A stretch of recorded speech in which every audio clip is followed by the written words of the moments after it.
Hey, what's going on, everybody? Photos are here. I wasn't actually planning on doing a video today, but they've just released the patch notes for the test server. So these are going to be coming to the live server. I'm not sure when, but I'm assuming soon. So let's have a little look and see if there's anything juicy on here. I haven't saw this yet, so I haven't had a read through. So let's have a look here. Okay, that's just going through how well they're doing so far. Unfortunately, this amazing success came hand in hand with some server performance issues. Yeah, no shit. We have been working day and night to get rid of these issues. Yeah, it has got gradually better. It's to be expected. The patch includes some changes to help with the cities, especially early on, being overpopulated by putting hotspots in their own separate map. Oh, okay, interesting. That's pretty nice. This will help relieve the pressure on the cities. We are all waiting to stabilize the server issues. Okay. Right. Improvement. If you earn more fame than you need to complete your next Destiny board level, the excess fame is now applied to the following levels. Now, I've never had a problem with that personally. If I've leveled up, the fame's passed over, or I thought it was anyways.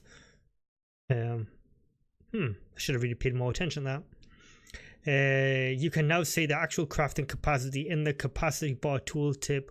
Only refreshes when reopening the building info. Okay. There are now tooltips in the item info on the weight and the item value numbers for the stacks of items that tell you. Okay, the word values in that sentence too much. Hey, weapons of hands, armors, blah blah blah. Now all have a crafting sounds that more sensibly match your material. Okay, the giant ore has been tweaked and improved. Okay. Crafted buy info on items is now preserved when they are bought. I've got a druid cowl which I bought on the market, which was crafted by somebody. I've put it on and then I've had it back on the marketplace and sold it. I'm sure his name was still on it. Halden Hill Glenmore has now been renamed to Haldon Tor and demoted from T5 to T4. Interesting. All major cities, Bridgewatch, Limehurst, Fort Still, and Thetford and Mortlock now have had their bank and marketplace moved out into 2 additional separate areas. The same way as in Leon. This should improve performance. Okay, so they're trying to split people. Leon Realm Gate has now been moved out into its own additional separate area, which connects directly to the city of Underwood. Okay.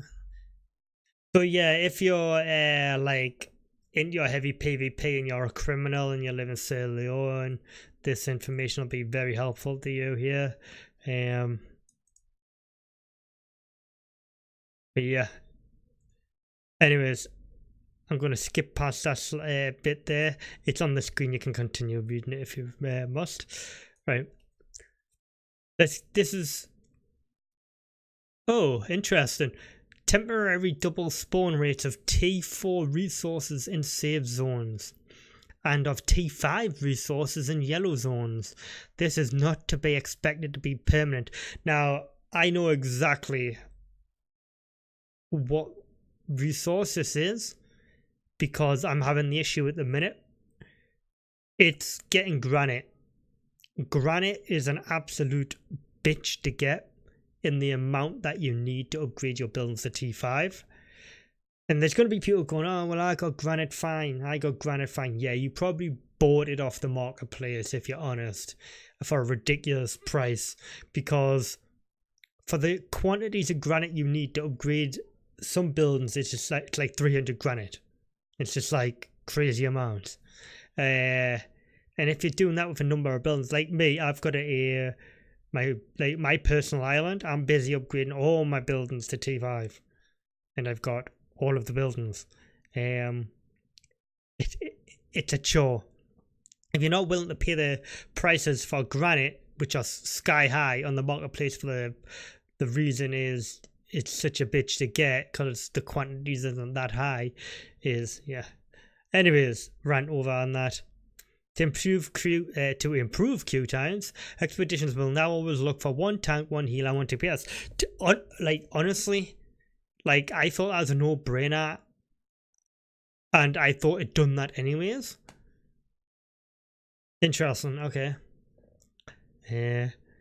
UI no longer shows durabilities for items that don't really have durability. Okay. Adjusted the Curious Excavation Expedition to only require 6 to range fire starters rather than 8. Yeah, when I first done that, I couldn't find one of the fire starters. It was like I only could find the 7. It was bugged or something. So I think they're just removing 2 guys from it totally. Adjusted the in combat code so you can no longer be in combat with a mob that cannot fight back. Yeah, some mobs, if you didn't know, get glitched by nearby water, and you can kill them. Looks like they're fixing that. Leaving the ring in a duel now ends the duel after 10 seconds. Ah, okay. Rather than 3. You know who you are and what you're doing. Yeah. It was a pretty obvious bug how you could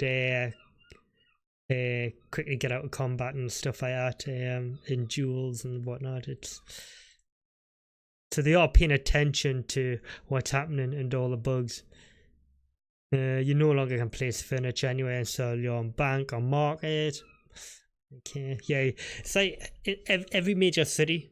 Yeah, you've got people spamming like objects and like putting flags down and stuff like that. It's just like stupid. You shouldn't be allowed to do that unless it's on your island.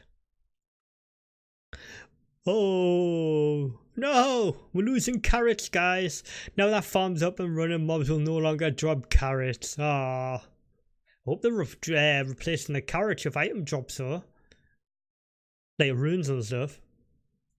That'd be nice. Like, I know this sounds stupid, but I actually quite didn't mind getting carrots because I'm a chef and I feed my animals carrots instead of relying on wheat. Now, I was getting quite a lot of carrots today, and people gave me carrots. Now, I'm not going to get carrots. Anyways, let's have a look. Reputation changes. Oh, this is quite good. This is quite a hefty update. Right. Reputation gain from PvE increased by 50%. Now, I remember in the beta, you could, like, the reputation went up a hell of a lot quicker than it does now. So I wonder if they're hiking it back up to be in line with what it was in beta. Because I'm sure it was a lot faster in beta. Increase daily reputation recovery of villainous from 500 to 750. Alright, so if you're a naughty and you love your PvP, you're getting a bit of a boost. Reduce daily reputation recovery at Nefarious from 1,500 to 500. Damn.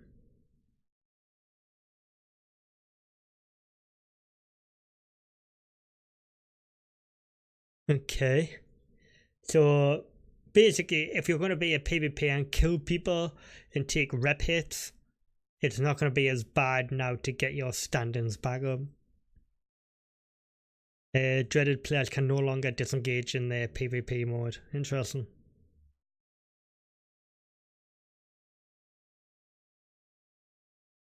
The net effect from these changes is to make it much more desirable to stay above Nefarious, to keep people from staying far too long at the maximum penalty level, and to prevent people from disabling PvP once they've dreaded that minimum. Okay.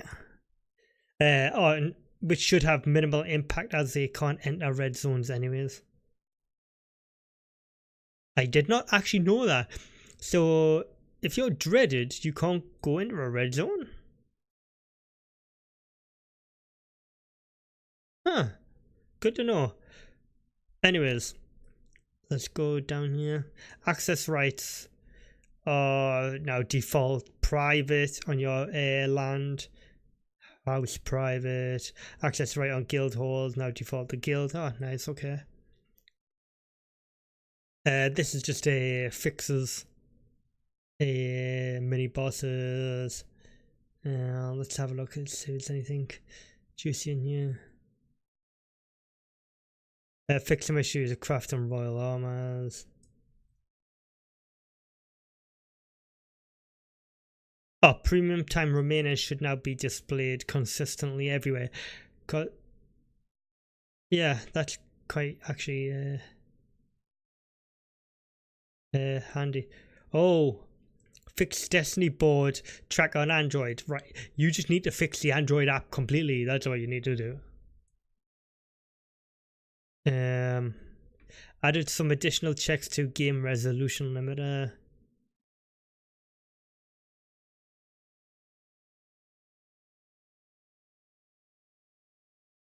Yeah, I noticed that when I wore that at the beginning when I first started, my leather was going up. So yeah.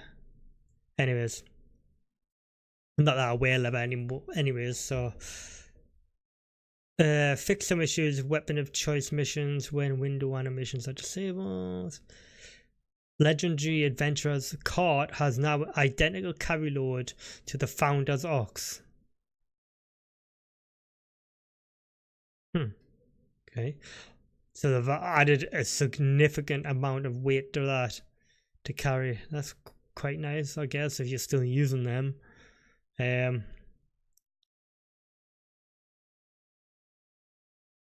Fixed an issue where stack size display and marker buy orders. Strange. Never seen that one. Fixed a couple of cases where you could incorrectly mount up in a dungeon. Okay.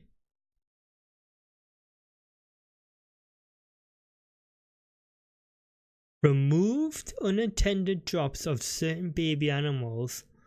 These will be reintroduced at a later date. Now, I wonder if that's the baby drops from the bosses in tier 4 maps in group dungeons.